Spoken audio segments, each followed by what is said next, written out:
The apartment smells like vanilla candles and regret. She's standing by the floor-to-ceiling windows wearing an oversized cream sweater that falls off one shoulder and black leggings, her dark hair pulled into a messy bun. The city below looks like a screensaver, all neon and movement, but up here it's dead quiet.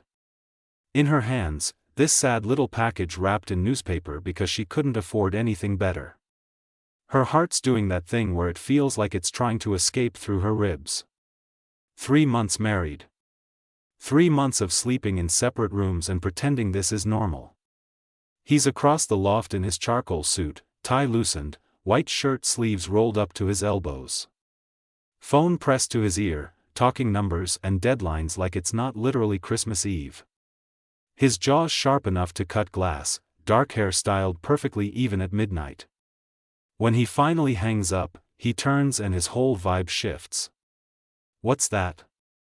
Her voice comes out shaky. "Merry Christmas, I guess." His expression goes ice cold. "We didn't agree to this." "I know we didn't." The silence is suffocating. She thinks about the lawyer's office where this all started. Her sitting there with hospital bills stacked like a death sentence, her dad's heart monitor beeping in her head. Then this man walked in looking like he owned the air itself. "This is purely transactional," he'd said. She'd signed the papers with tears still wet on her cheeks. Now she walks toward him, each step echoing off the concrete floors. She holds out the package. He takes it like it might explode. When he unwraps it, his hands stop moving. His breathing changes. "Where did you get this?" His voice cracks completely. "You talked about it once when you were drunk." I remembered. He's staring at what's inside, this beat-up vintage camera from his childhood that he mentioned exactly one time during a business dinner. She spent 2 months and half her savings tracking it down. For the first time ever, he looks breakable. Human. Scared.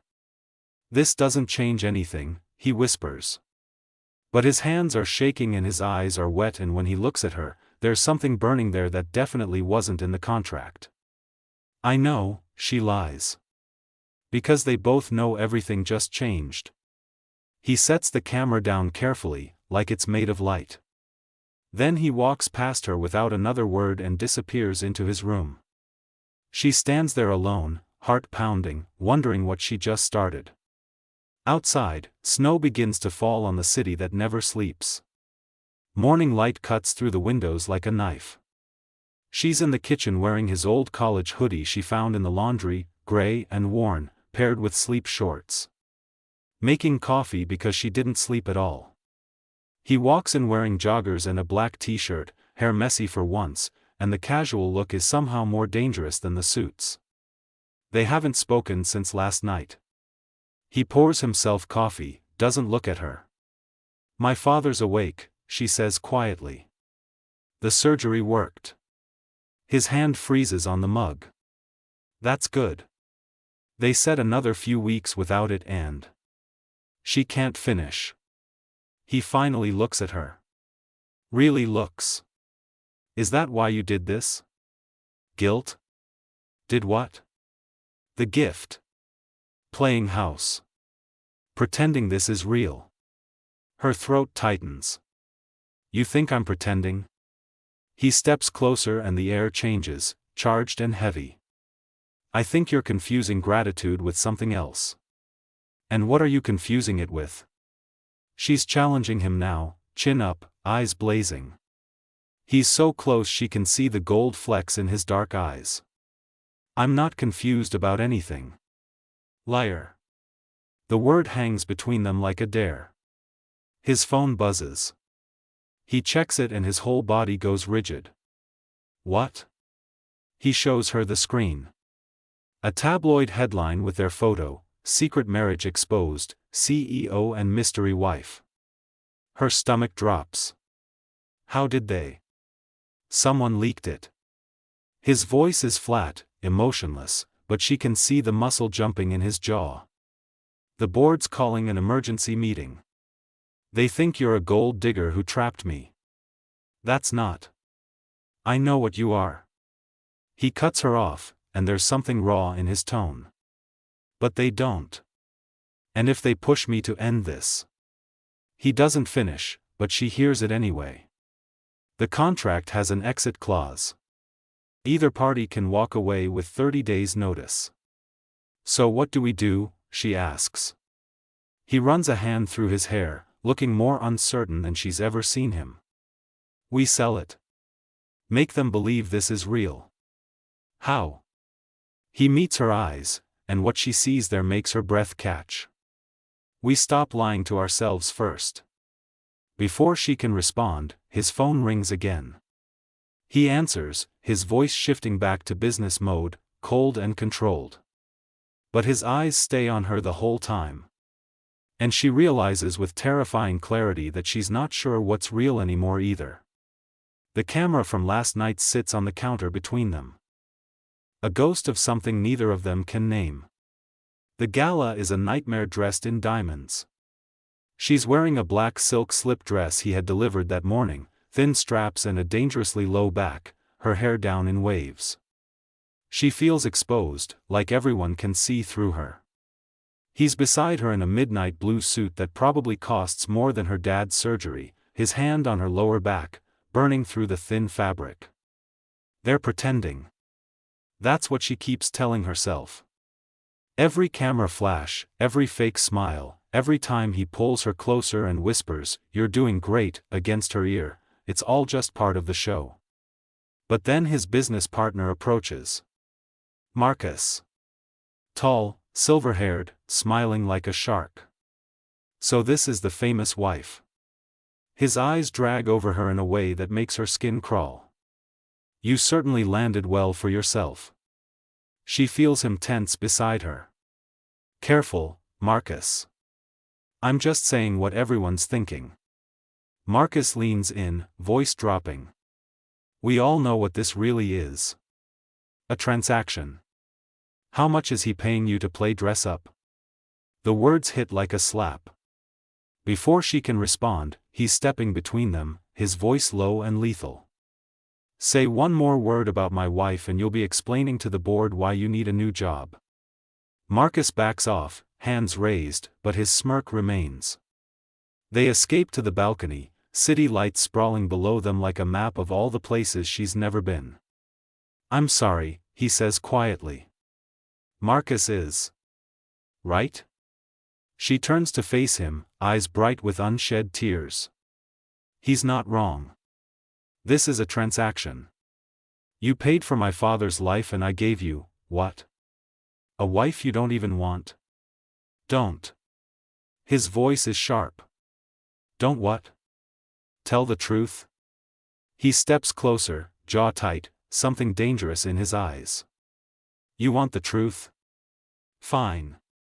That gift last night? That camera? No one has ever cared enough to remember something I said when I was vulnerable. No one has ever seen me as anything other than a bank account or a business opportunity.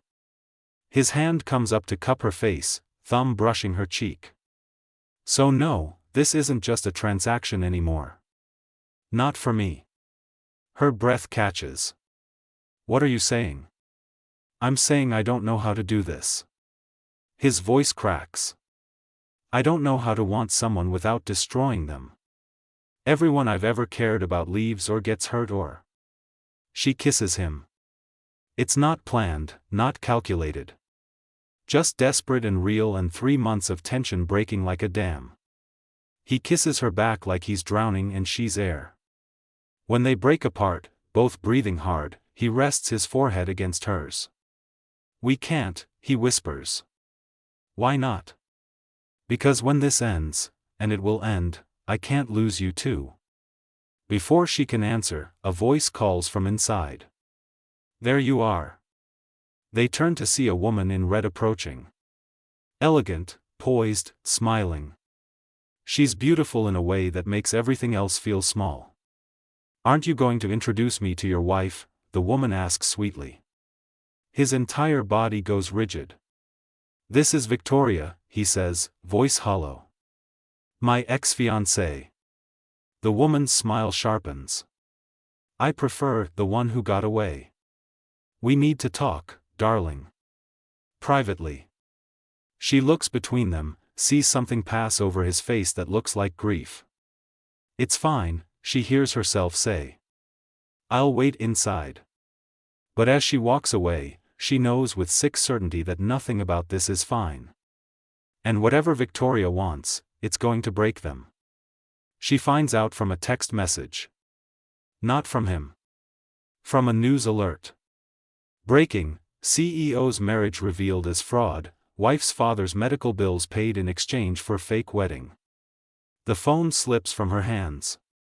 She's sitting in their apartment, wearing one of his shirts and her jeans from yesterday, hair unbrushed, and the whole world just collapsed. Someone leaked everything. The contract. The money. The truth. When he walks in an hour later, she's still sitting there in shock. I can explain, he starts. Was it her? Her voice is eerily calm. Victoria? His silence is answer enough. She told the press. Said she was trying to protect me from a gold digger. Said she still loves me and wanted to expose you before you took everything. She laughs, and it sounds broken. The irony is I never wanted anything. Except maybe. Except what? You, she whispers. I wanted you. He crosses to her, dropping to his knees in front of where she sits. His eyes are red-rimmed, exhausted. The board is demanding I end this. They're threatening to remove me if I don't prove it's real or dissolve the marriage. So dissolve it. She's crying now, silent tears tracking down her face. Your company matters more than. No. He grabs her hands, fierce and desperate. It doesn't. Nothing does. I'll walk away from all of it if it means keeping you. Don't be stupid. I'm being honest for the first time in my life. His voice breaks completely. I was engaged to Victoria 3 years ago. She left me 2 weeks before the wedding because I was emotionally unavailable and married to my work. She wasn't wrong. I've spent years building walls so high no one could reach me. He looks up at her, vulnerable and raw. Then you gave me that camera and remembered something I barely remembered telling you. And suddenly all those walls felt like prison bars. So what do we do? She asks. I have a plan. But you're not going to like it. He explains, a press conference. Full transparency. He'll expose the contract publicly, take full responsibility, and offer her a massive settlement to walk away quietly. The board will be satisfied. Victoria will be vindicated. And they'll never have to see each other again. That's your plan? Her voice is hollow. We just give up. It's the only way to protect you from the media storm. From Victoria. From all of this. What if I don't want to be protected? He stands, runs a hand through his hair. This isn't a negotiation. Then neither is this. She stands too, meeting his eyes with fire in hers. I'm not taking your money. I'm not disappearing. And I'm not letting you sacrifice everything because you're scared. I'm not scared. You're terrified. Of feeling something real. Of being vulnerable. Of being the man who gave me that camera back instead of the CEO who signs contracts. The truth hangs between them like smoke. His phone buzzes. The press conference is in 2 hours. I'm doing this, he says quietly.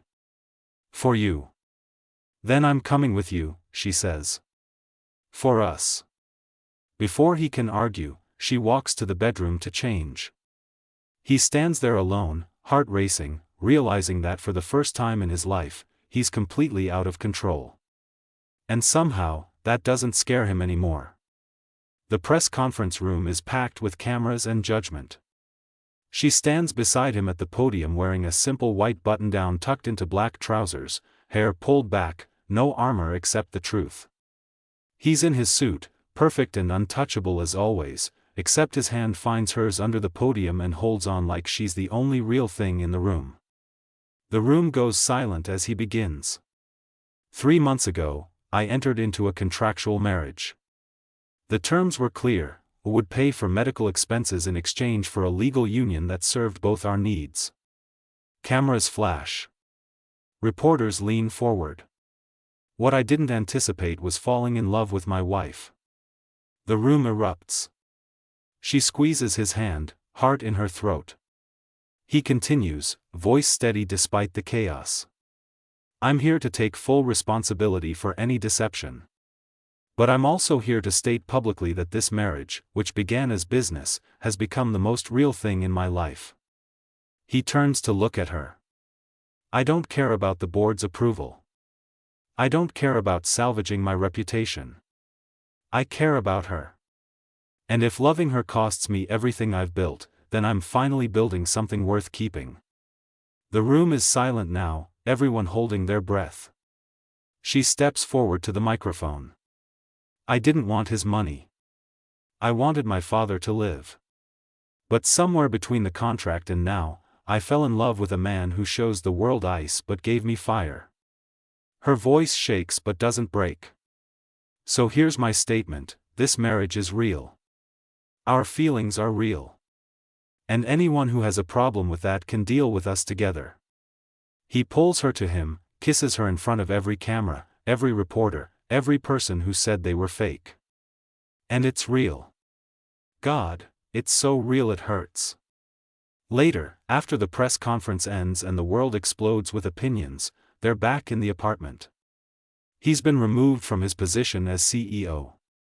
The board voted within an hour. She finds him standing by the windows, staring out at the city. I'm sorry, she whispers. He turns, and he's smiling. Actually smiling. For what? You just gave me the greatest gift twice. What gift? Freedom. He crosses to her, pulls her close. The first time was that camera. A reminder that I'm human beneath all this. The second was today. Proof that being human is worth more than being powerful. So what now? He kisses her forehead. Now we figure it out. Together. No contracts. No clauses. Just us. That sounds terrifying. It does, he agrees. Want to be terrified together? She laughs, and it sounds like hope. Outside, snow begins to fall again on the city that never sleeps. Inside, two people who started as strangers, became contractual partners, and ended as something neither of them has words for yet. But they'll find the words. They have time. Merry Christmas, she whispers against his chest. He holds her tighter. Merry Christmas. And for the first time in either of their lives, they're exactly where they're supposed to be. The end.